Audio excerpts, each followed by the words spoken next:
Nuno began his Tottenham career with a 1-0 win over Manchester City, already with a surprising result to kick off the new season. So is this something we can expect more of this season? How good really are Spurs? And how high can they look to compete in the Premier League?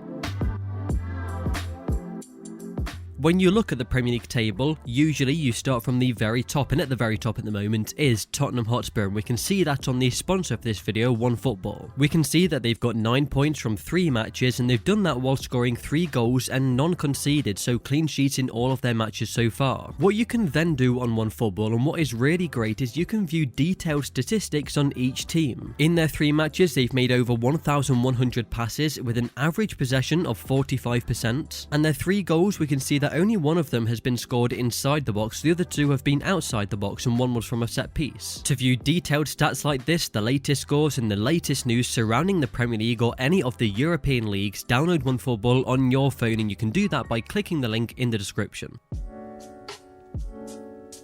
After Jose Mourinho, a fresh start was needed, but it's not really hard to find that after experiencing Jose Mourinho as a manager though. The football can become boring after a while, his eventual fallout with players creates negative energy around the club, so the departure of Mourinho was welcomed by the fans. Nuno had been linked with the Spurs job previously among other clubs after 2 successful seasons with Wolves, finishing 7th place twice. But the 2020-21 season for Wolves was underwhelming in comparison, only finishing 13th. So it meant his appointment to Tottenham didn't feel as good as it would have done a year in advance off the back of good seasons in the Premier League. After clearing the negative energy around the club with the departure of Mourinho, the appointment of Nuno was timed right in terms of a new challenge for him and a different direction for Tottenham. It was welcomed by the fans and the players to bring back that positivity. A change of manager in Tottenham's situation simply made a difference to the players' mentality. There was a clear difference between what Mourinho wanted and what the players enjoyed. So with Nuno, it is easy to forget that Wolves were in the Championship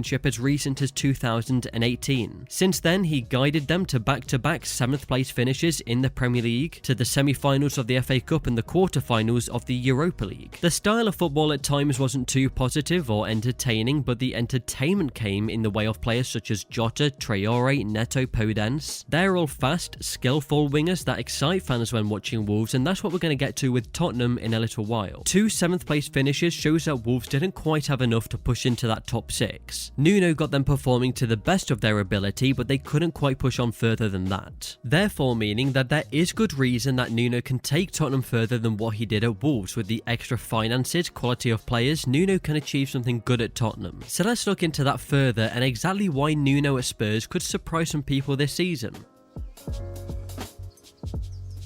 The 4-3-3 is what beat Man City 1-0 and saw great performances from Tanganga and Lucas Moura. In this system, Tanganga and Reguilon were hugging either flank as the fullbacks and providing the width, meaning that the wingers were more narrow. Moura flourished in this role, having the most touches for Tottenham with 56, the most passes into the penalty area, the most key passes, the most passes into the final third. Basically, he was their most influential player. And that's all because he was getting the ball more in central areas. And the player to pass the most times to Moura was Tanganga. He was another star performer after his quality defensive display. He won 4 tackles in this match and made 3 interceptions, which made him a good outlet on the right flank to win the ball and pass it further upfield to Lucas Moura, and he got Tottenham attacking the penalty area. The midfield 3 was Skipp centrally, being the most disciplined midfielder, staying back and covering as the fullbacks push up, and also the central midfielders Ali and Højbjerg tend to move into advanced areas as well. What I find really interesting is the development of Højbjerg and the part he will play this season. After being signed by Mourinho to be the destroyer, aggressive midfielder, winning the ball, doing the dirty work for Tottenham last season, he would play that Mourinho role in the midfield perfectly, but now, after showing a different side to his game for Denmark at Euro 2020, an attacking side where he was creating chances and having many touches in the final third, it does suggest he can offer a lot more to Tottenham as well. His role in the first game of the season gave him that freedom to get higher with Skipp in the midfield. Højbjerg was on the right of the midfield 3. Him and Dele Alli operated in the middle and attacking thirds a lot, but were never the place to get into the penalty area. It was simply the front 3, Bergwijn, Son and Moura, who all had the most touches in the penalty area. So it is a very structured system in terms of positions. Players have their part to play with particular roles that made players like Lucas Moura really stand out as a good performer in their opening match. A player we're yet to discuss is Harry Kane. Kane, what seemed like an inevitable departure turned into him staying at the club, something that Nuno will be very happy about though. What you get when Kane is in the team is something similar to what Nuno had with Jimenez at Wolves. Suddenly, the forwards with flair, skill and creativity have a goal scorer, a player who will simply focus on his positioning to score goals and be in the box. The successful seasons Nuno had with Wolves, in both of them Jimenez was the top goal scorer with 13 goals and then 17. And Jimenez had Neto, Traore, Podence, Jota to be the players to dribble and get the ball into advanced positions, where they could then find Jimenez to finish off a chance that they created. With Bergwijn, Son, Moura and new signing Bryan Hill, it's a similar setup for Nuno, but the quality of players is of a higher level. A player who can really have an impact on Tottenham's performances is another one of their new signings who's come into the first team this season in Emerson. He's been signed from Barcelona. He's a fullback to give an attacking threat and energy on the right flank, and this is what he's proven he can do for the past 2 seasons while he's been on loan at Real Betis. As Spurs need balance with this type of player, Reguilón on the left and Emerson on the right, they now have 2 fullbacks who can support the forwards, overlap and get the ball into the box. And Emerson was great at doing that last season with 16 crosses into the penalty area, which was the 16th most in the league. A strong area to Emerson's game is in defence. His tackles and interceptions combined was the most in La Liga with 163. And what you find when you put Emerson into the first 11 is a nice balance of Højbjerg on the right side of the midfield along with Emerson at right back. They are both great defensively but can also have an influence in the attack. It's 3 wins from 3 matches played, but can Spurs carry on this success? Let me know what you think in the comments. If you did enjoy the video, then please click the like button, it massively helps the channel, and for more Premier League insight and analysis, subscribe to Route 1.